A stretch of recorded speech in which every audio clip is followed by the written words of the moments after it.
Assalamualaikum, selamat datang di channel kajian eksklusif, tempat ceramah dan video seputar Islam.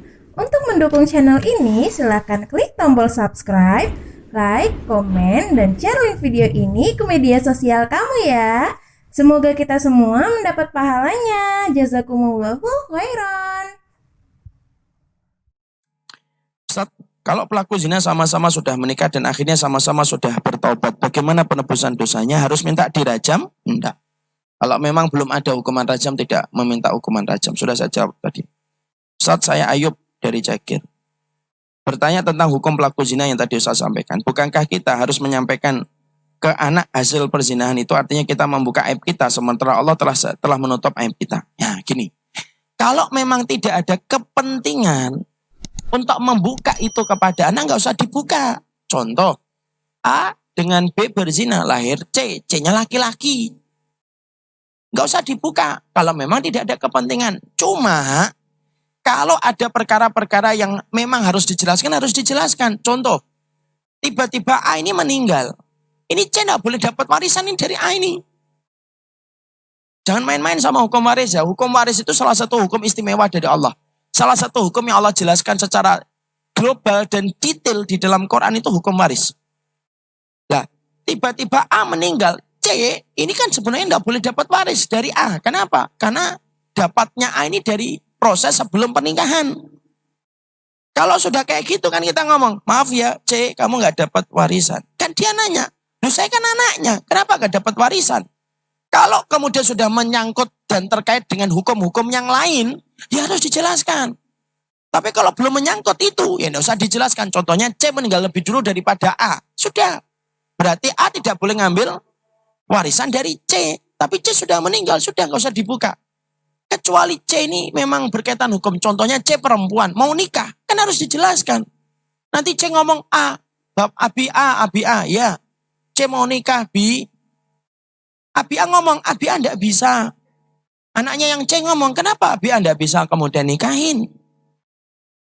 Tidak mau, kan tidak bisa. Harus jelaskan, maaf nak, dulu kamu itu Abi dapatnya karena kasus perzinahan. Ya harus diceritakan, karena sudah berkaitan hukum yang lain.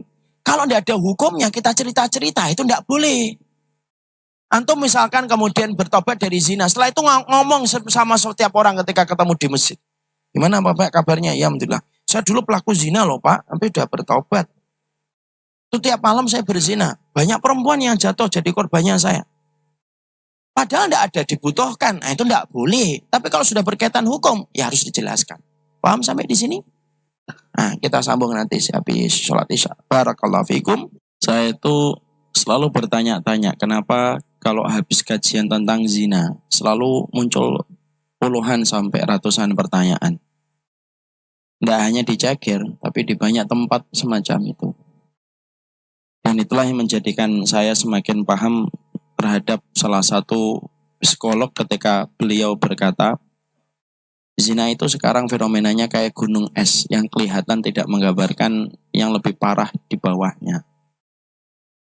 Bahkan ketika saya ngisi di satu masjid baru beberapa hari yang lalu, itu juga kemudian dikagetkan dengan seorang ibu-ibu yang curhat tentang anaknya yang sudah melakukan zina dan sudah hamil juga.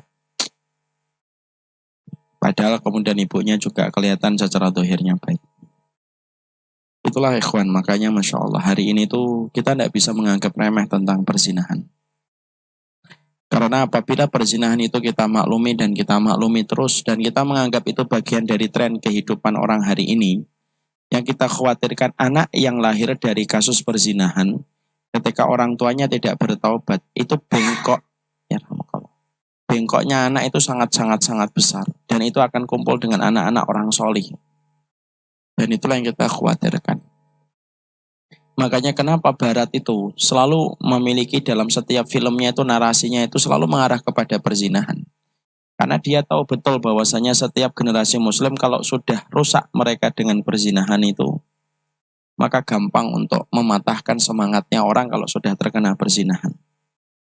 Makanya saya sudah sampaikan kan dulu, semua mata rantai musibah kalau kita membaca penyebabnya longsor, penyebabnya gempa, itu selalu ada kaitannya dengan zina. Selalu kaitannya zina.